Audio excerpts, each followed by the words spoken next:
Police search for juvenile suspect after shooting investigation at Lillian Park in Barstow. Pandemonium after shots fired just feet away from Little League baseball game. Multiple people stabbed, shot during a fight at Lillian Park in Barstow.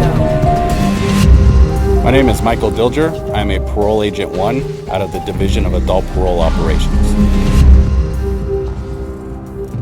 My best friend Mike and I have been coaching Little League for the past 5 years for both of our children. And it was the very first year that we had to kind of separate because he was coaching his older child. And at that particular game, he wasn't able to make it.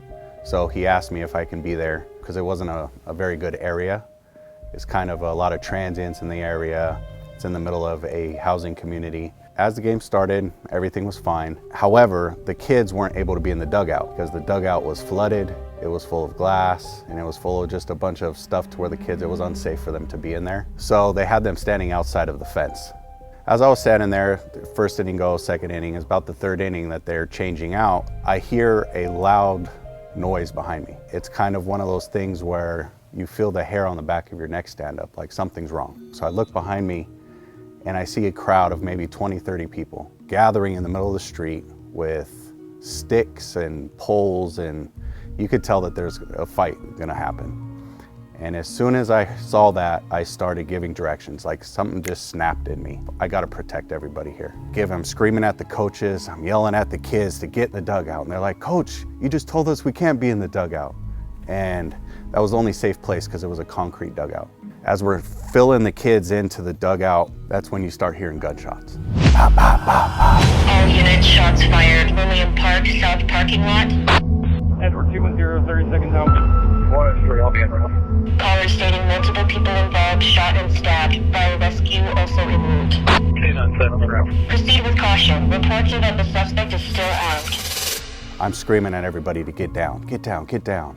At that time, I was up on the field, and there was one kid just standing there, just looking at the group of people. And I had to tackle him down to the ground. I laid on top of him until the bullets stopped shooting. As soon as the bullets stopped shooting, I was able to get this other child inside of the dugout, and I made my way down and positioned myself between a concrete block where the incident was happening and where the kids were at.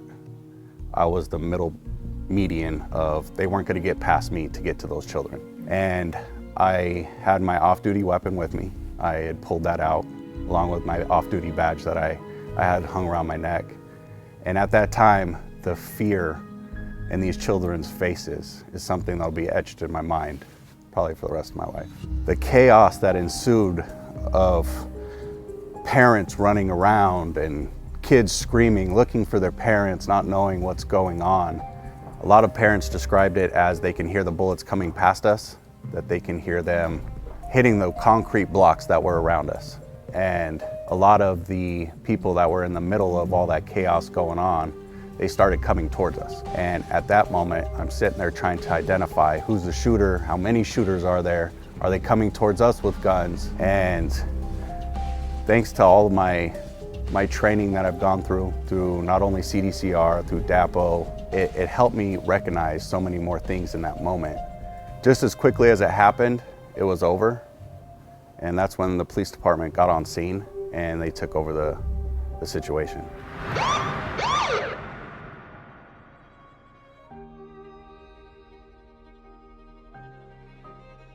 We can never repay him for what he did. That he risked not only his own life, but he's the main provider in his family, and just the fact that he risked his life knowing that his family was at home and something could have happened to him, and that he put my family before himself and his family that day. Like, I can't ever repay that. You know, in the moment of being there, sometimes people are placed in the right place at the right time, and I truly believe I was there for a reason, and I believe that my actions that day did hopefully prevent anybody from getting injured. Sometimes we don't know why we're there until something like that happens. Then it kind of clicked afterwards on my drive home. I think I was there for a reason.